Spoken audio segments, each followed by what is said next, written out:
सोचिए, एक ऐसी ताकत है जो हमारे आसपास हमेशा रहती है, शांत लेकिन बहुत शक्तिशाली। यही वो ताकत है जो हमारे बहुत सारे फैसलों पर असर डालती है, अक्सर हमें पता भी नहीं चलता। चलिए आज इसी झुंड मानसिकता की गहराइयों में उतरते हैं। क्या कभी ऐसा महसूस हुआ है, वो एक अनजाना सा खिंचाव कि बस शामिल हो जाओ, मान लो या फिर बस फॉलो कर लो? ये हर जगह होता है ना? कहीं पर अचानक से भीड़ लग जाती है, कोई एक पोस्ट देखते ही देखते वायरल हो जाती है या कोई नया ट्रेंड चल पड़ता है और हम अक्सर इसका हिस्सा बन जाते हैं, बिना ये सोचे कि आखिर क्यों। तो चलिए अब थोड़ा और गहराई में उतरते हैं। ये सिर्फ एक एहसास नहीं है, इसके पीछे एक बहुत पुराना गहरा कारण है। और इसे किसी कमी की तरह नहीं, बल्कि हमारी इंसानी विरासत का एक हिस्सा समझकर देखते हैं। तो ये हर्ड मेंटालिटी या झुंड मानसिकता है क्या? सीधी भाषा में कहें तो ये वो आदत है जब हम किसी बड़े ग्रुप के काम या उनकी सोच की नकल करने लगते हैं, अक्सर बिना ज्यादा सवाल जवाब किए, बिना सोचे समझे। देखिए, ये कोई आज की बात नहीं है, ये तो हजारों साल पुरानी कहानी है जो हमारे अंदर गूंजती है। सोचिए हमारे शुरुआती पूर्वजों के बारे में। उनके लिए झुंड या कबीले के साथ रहना जिंदगी और मौत का सवाल था। सुरक्षा, खाना, सब कुछ उसी पर निर्भर था।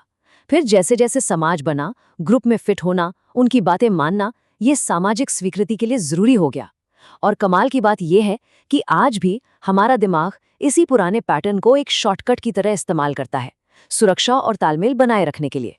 तो आखिर ऐसा क्या है जो हमें इस तरफ खींचता है? इसके पीछे कुछ बहुत ही बुनियादी इंसानी ज़रूरतें हैं। सबसे पहली, नीड फॉर बिलोंगिंग, यानी कहीं का हिस्सा होने की चाहत। कौन नहीं चाहता कि लोग उसे अपनाएं?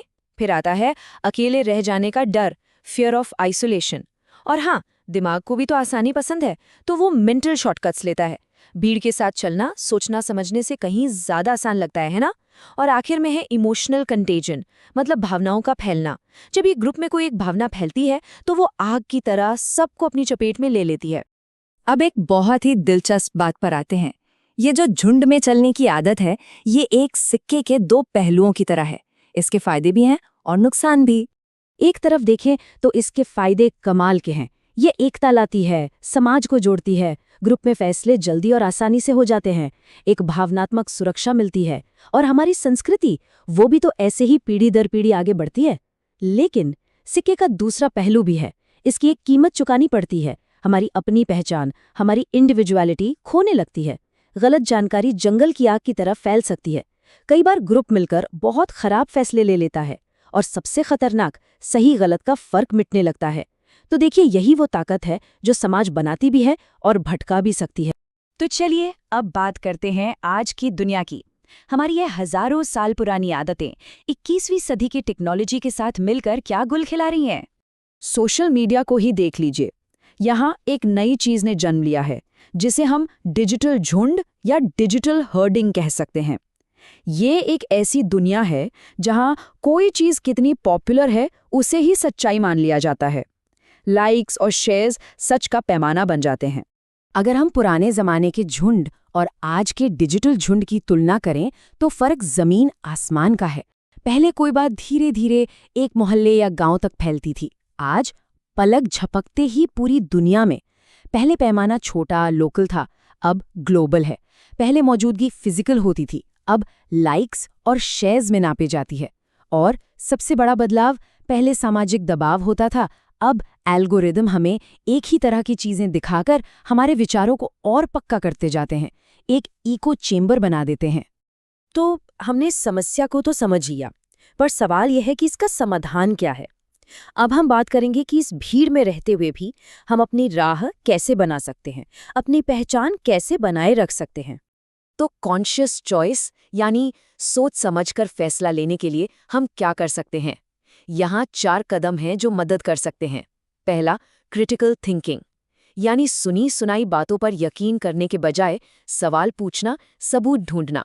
दूसरा, सेल्फ अवेयरनेस, यानी खुद से ये पूछना कि ये जो फैसला कोई ले रहा है, ये सच में अपना है या बस लोगों को खुश करने के लिए है। तीसरा, अपनी इंडिविजुअलिटी को गले लगाना। हर किसी का नजरिया अलग है और यही इसकी खूबी है, इसे महत्व दें। और चौथा, और शायद सबसे मुश्किल, अकेले खड़े होने की हिम्मत जुटाना, जब लगे कि भीड़ गलत दिशा में जा रही है तो उसे चुनौती देने का साहस रखना। ये बात बहुत गहरी है कि असली चुनौती एक बैलेंस बनाने की है, समाज का हिस्सा भी बने लेकिन अपनी पहचान खोए बिना। मकसद दुनिया से कट जाना नहीं है, बल्कि समझदारी के साथ खुद को और समाज को एक साथ लेकर चलना है। तो आखिर में बस ये सोचना है, सवाल ये नहीं है कि हम भीड़ को फॉलो करते हैं या नहीं, क्योंकि किसी न किसी स्तर पर हम सब करते हैं। असली सवाल तो ये है कि हम कब फॉलो करते हैं और सबसे ज़रूरी क्यों फॉलो करते हैं, और इसी सवाल का जवाब हमें अपनी सोच का मालिक बनाता है।